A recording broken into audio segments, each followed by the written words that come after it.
พระองค์พระเจ้าผู้เที่ยงธรรมก็ขอนมัสการให้แผ่นดินเป็นปรีโห่ร้องเปล่งเสียงถวายสรรเสริญและก้มกราบลงนมัสการพระองค์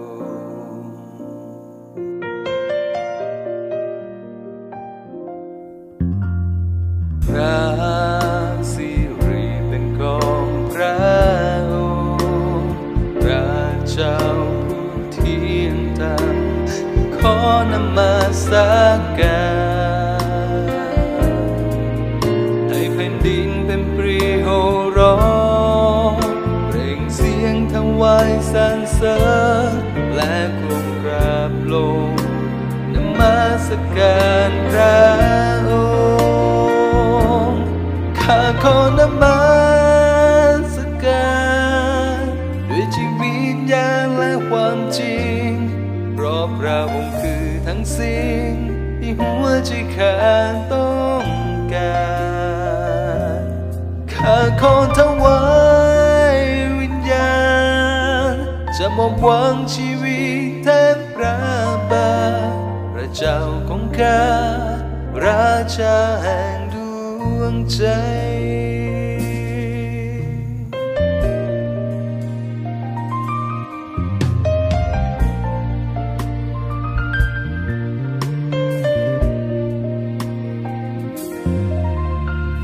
พระสิริเป็นของพระ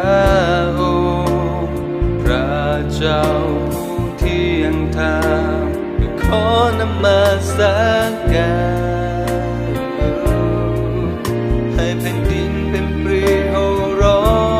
งเปล่งเสียงถวายสรรเสริ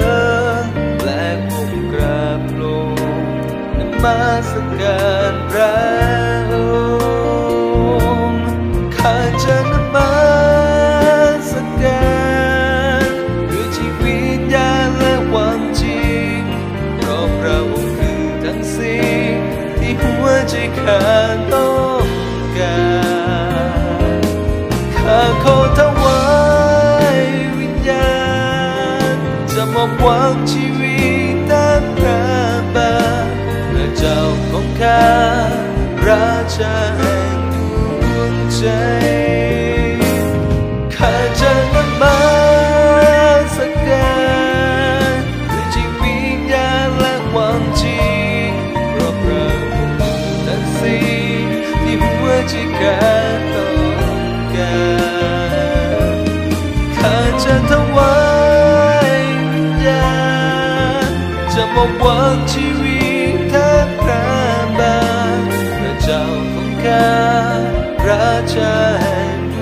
วงใจข้าจะนมัสการด้วยจิตวิญญาณและความจริงเพราะพระองค์คือทั้งสิ่งที่หัวใจข้าต้องการข้าขอถวายวิญญาณจะมอบหวังชีวิตตามพระบาทพระเจ้าของข้าราชาแห่งดวงใจ